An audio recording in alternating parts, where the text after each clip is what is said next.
जागो यादव जागो लोधी जागो कुशवा जाट सुनार कुर्मी गुजर गिरी गुसाई जागो केवट और कुम्हार।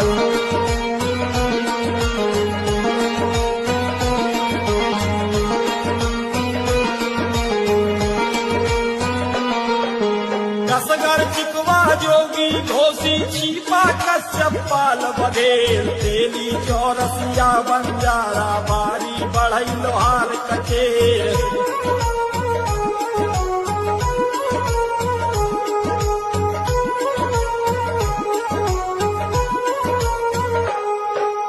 दर्जी ढीमर झोजा नायक बिंद विश्वकर्मा पंचाल उर्गी भड़ गुंजा भटियारा माली सैनी और नकाल।